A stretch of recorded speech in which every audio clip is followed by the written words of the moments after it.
What's up guys, this is Cher talking, welcome back to my channel. In today's video we'll be talking about the Fired Up Burning Battle Memories event, the latest event to arrive on Romancing SaGa Universe that has plenty of nice rewards.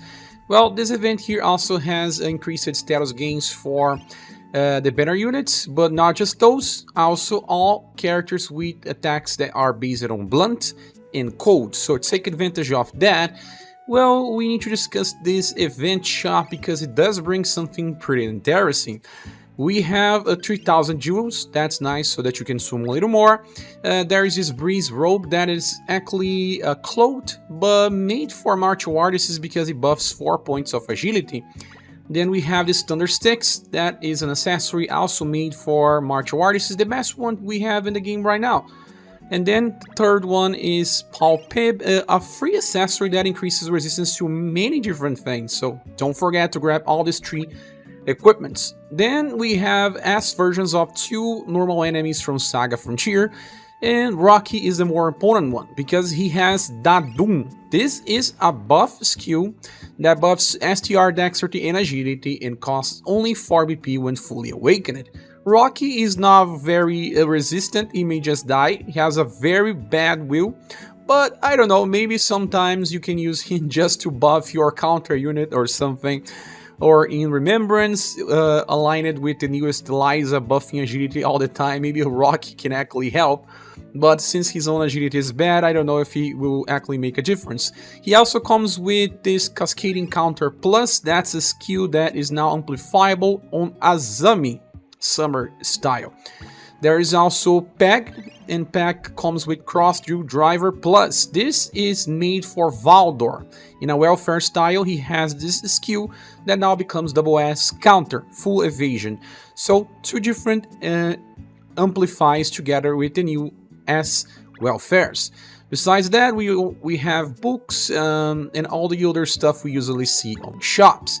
Now talking about the event itself, it has the newest banner units as featured styles for status gains, but also characters that do blunt and cold damage, so take advantage of this. This event has 10 stages, and in the last stage we have to fight in 2 waves, with the first wave having 3 enemies aligning in a row, and they are weak to 4 different elements. Those being the 3 primary physical, slash, blunt and pierce, but also weak to cold. There are plenty of options to kill the first wave with only 1 attack, especially a Lunar New Year Leonard that I don't have. And then we have to fight against Bune on the second wave, and she's only weak to slash and blunt. And well, there are some characters that can solo Bune as well. The first strategy brings the wave array formation that actually works pretty well here because it adds speed to 2 characters, and we only need 2 in order to finish this farming. The first is Christmas Final Empress because it was pretty easy to craft a weapon for her. I have a perfect one, but you don't need that much. And mine is fully promoted. It's a character that's super worth too. I just increased Christmas Moon to 15. She's gonna kill the first wave with Imperial Swing, and you should inherit Waterfall Blade Plus so that she uses this attack to help out with damage with the second wave. But to be honest, our finisher is the latest version of Albert, and he can actually solo Bune with left fork if you do have the Remembrance's word. But you do need a very high STR, and Albert's not featured here. It can take some time to get high values. This version of him can only achieve 202 STR right now.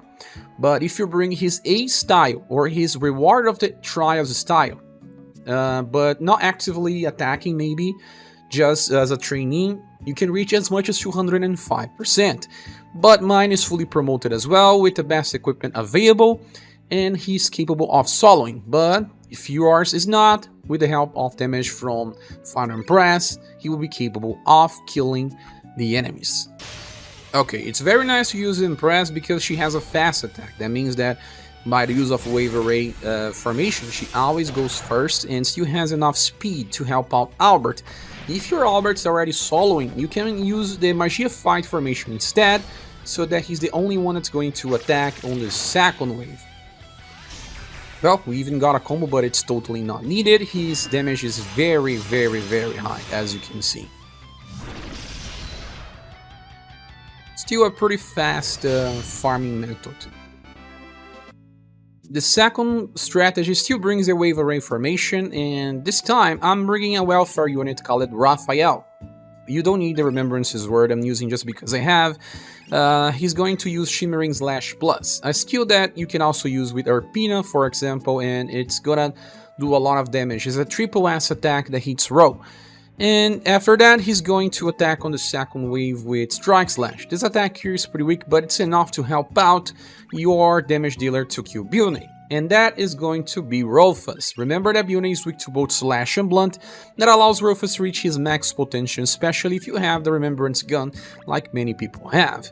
With that said, Gun and Blade will just totally destroy BJ&K, and this formation allows 2 characters to attack and 3 trainees as well.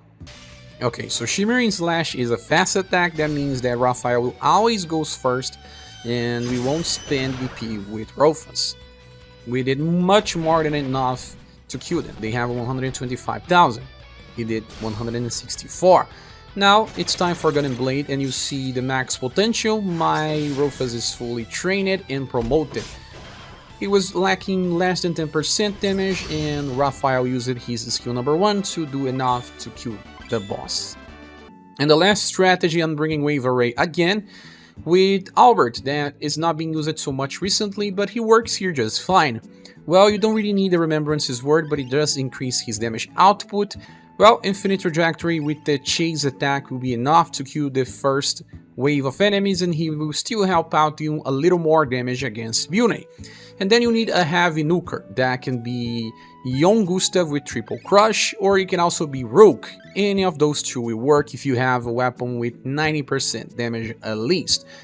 Another character that works super well to kill the first wave and help with the second is the Lunar New Year version of Leonard, or even the newest Coppelia also works super well, but this character has a fast attack, makes things much easier, although the farming here is much slower than the past 2 strategies because the animations are pretty long. So there we go. Let's see how much damage on total you get with Ardor. Well, we got a combo here. I think he deals around 100,000, then with the follow-up 60,000. Much more than we need. We only need 125,000. Now against BJ&K, damage should be around 100,000 I guess. Well, we got another combo, but it's totally unnecessary. He should be doing around 120,000 without combos. And Gustave around 250,000 or so. Well, with that said, this is the last strategy. I guess at least one will help people that are watching the video. Thank you so much for watching. If you want to support the channel, there are links here in the description of the video. And I hope to see you soon in the next one. Bye.